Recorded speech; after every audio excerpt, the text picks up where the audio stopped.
tahun namun. Ini berlaku di Baghdad. Kerana dia seorang ulama sufi yang begitu bersih hatinya begitu kuat dengan Allah, sanggup memperkatakan kebenaran, maka dia dibuang negeri. 7 tahun dibuang negeri. Bila 7 tahun dibuang negeri, artinya dia kena buang negeri juga, susah juga. Tapi susah dia itu derajat dari Allah. Allah nak naikkan pangkat. Tapi bagaimana sudah terjadi? Selama 7 tahun Baghdad ditimpa malapetaka. 7 tahun negeri Baghdad kemarau. Susah nak makan, susah nak minum. Melagat merempat manusia daripada orang besar sampai orang kecil. Dah lama-lama baru terfikir oleh orang, dah teruk sangat, dah 7 tahun kemarau, baru terfikir. Orang pun berkata kepada penguasa dia waktu itu, wahai tuanku, jangan-jangan kita ditimpa kemarau 7 tahun ini sebab kita buang untuk guru kita keluar. Kita halau dia sedangkan dia menegak kebenaran. Penguasa negara dia itu pun sama-sama susah juga. Boleh jadi juga agak kita panggil balik. Bila panggil balik, hujan pun turun curah-curah. Bumi pun menumbuhkan tumbuh-tumbuhan. Kambing pun, ternak-ternak pun gemuk semula, keluar susu semula, kemudian aman makmur semula. Nampak? 7 tahun melarat kerana membuang seorang ulama yang bersikap seperti para nabi dan para rasul. Walaupun dia dapat susah, tetapi orang ramai susah lama. Susah para ulama itu derajat yang dia dapat di akhirat. Tapi susah orang ramai sebab menyusahkan dia, sebab dia tersusah. Oleh kerana kebenarannya, itu merupakan kutukan Tuhan di dunia dan di akhirat. Kecuali bertaubat selepas itu. Ini pengajaran ini kena nak ambil perhatian sungguh-sungguh. Tapi ulama warasatul anbiya, ulama yang bersikap keanbiya'i Bani Israel, yang menjalankan tanggungjawab, ulama yang amilin. Tapi kalau ulama macam muka-muka kita ni, terhina semanjangnya. Di mana saya terhina? Sebab takut kita kepada Allah tak ada. Ya. Takut kita kepada Allah sudah tak ada. Jadi Allah tak ada bantu dah. Ulama-ulama zaman sekarang ni keramah-keramah dah tak ada. Barangkali kalau keramah tu terlalu tinggi. Ada maunah pun jadilah, maunah pun tak ada. Maunah tu bantuan Allah, bantuan kecil-kecilan di luar, di bawah keramah. Pun sudah tidak ada. Jadi nak cari para ulama yang benar-benar berperanan seperti para rasul, seperti para nabi, sudah tidak ada zaman sekarang ini. Sebab Rasulullah dah bersabda tadi kan, kebanyakan di akhir zaman nanti ulama yang fasik.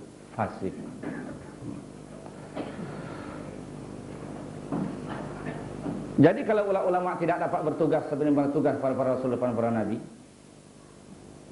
apa akan terjadi? Apa akan terjadi? Ilmu akan menjadi sia-sia saja. Ini dijelaskan oleh Rasulullah. Afatul ilmi al-khayla. Binasanya ilmu pengetahuan itu kerana keangkuhan dan kesombongan. Jadi kalau ada ulama dah angkuh dan sombong, ilmu tidak berguna lagi. Tak dapat dimuatkan oleh orang ramai lagi. Artinya ada ilmu macam tak ada ilmu, artinya ilmu sudah disia-siakan. Bila ulama tidak menjalankan peranan lagi, tidak bertanggung jawab lagi, tidak bertugas sepenuhnya tugas para nabi, maka apa kata Rasulullah? Sinfani minan nas, idza saluha saluhan nas, wa idza fasada fasadan nas. Al ulama wal umara. Ada 2 golong manusia. Bila 2 golongan manusia itu baik, baiklah manusia. Tetapi bila 2 golongan itu jahat, maka jahatlah seluruh manusia. 2 golongan itu tak lain tak bukan ialah para ulama dan para pemerintah. Jadi kalau para ulama, di sini ulama dulu disebut, baru para pemerintah. Ini menunjukkan lebih utama para ulama daripada para pemerintah. Walau bagaimanapun kalau kedua-dua golongan ini baiklah umat. Sebab umat ini dia dididik dengan 2 bentuk. Orang berkuasa dididik dengan kuasa, orang yang berilmu mendidik dengan ilmu, dengan kesedaran. Jadi kalau ulama sudah jahat, para penguasa telah jahat, ilmu tidak berperanan lagi dan kuasa tidak berperanan lagi. Kuasa sudah tidak mendidik lagi, ilmu pun sudah tidak mendidik lagi, maka rosaklah umat. Berkelailah umat sama sendiri, berkerisihlah umat sama sendiri, tidak berakhlaklah umat, hancur leburlah umat. Akhir nanti umat akan hidup macam kambing dan ayam, macam ayam dan itik, macam kal an'am. Tak ada pimpinan, tak ada pimpinan dengan ilmu dan tak ada dipimpin dengan kuasa.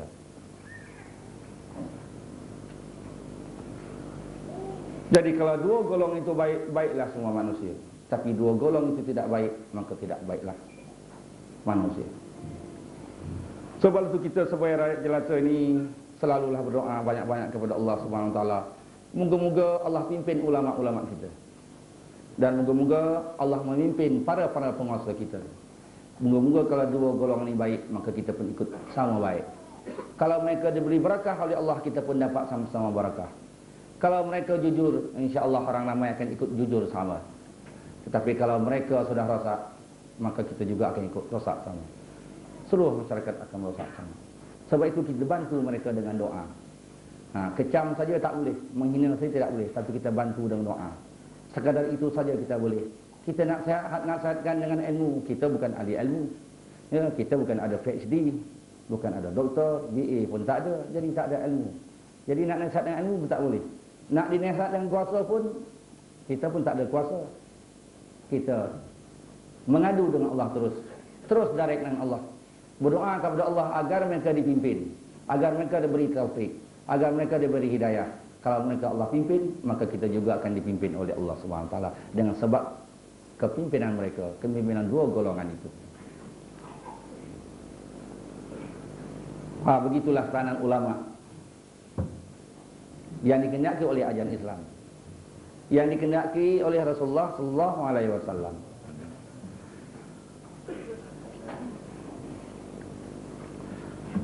Jadi kalau itu marilah kita melihat dalam kitab ini bagaimana keadaan ulama-ulama yang tidak menjalankan tugas, ulama-ulama yang tidak berperanan lagi, ulama-ulama yang tidak bersikap seperti para rasul-rasul dan para nabi.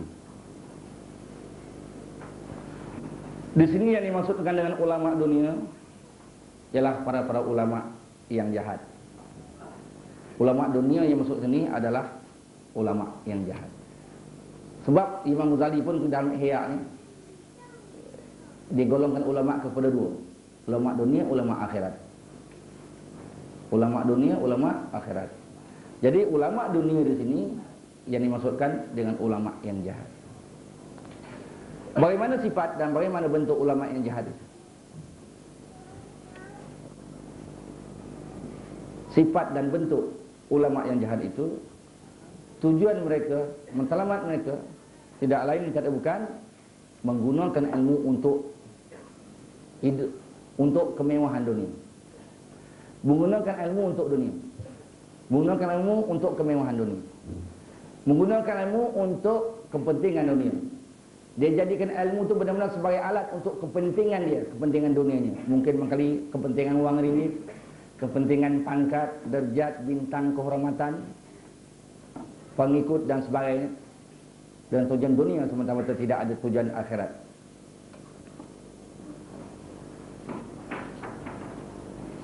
Itu yang dikatakan ulama dunia ataupun ulama yang jahat itu. Dia gunakan ilmu untuk kemewahan dunia. Dia gunakan ilmu sebagai wasilah, sebagai alat untuk dapat derajat, untuk dapat pangkat. Tetapi perlu kita faham di sini, kalau seorang itu mencari ilmu pengetahuan tak ada dengan tujuan dunia, bukan kerana tujuan dengan ilmu itu nak mencari kemewahan, nak cari derajat dan pangkat, tetapi atas dasar perintah Allah. Dia mencari ilmu atas dasar perintah Allah. Dia mencari ilmu atas dasar supaya membolehkan dia membuat amal dengan sebanyak-banyaknya, ataupun dengan ilmu yang banyak supaya dia dapat membuat amalan yang banyak ataupun amal yang tepat dengan ilmu yang disuruh oleh ilmu. Itulah niat dia daripada mula-mula lagi.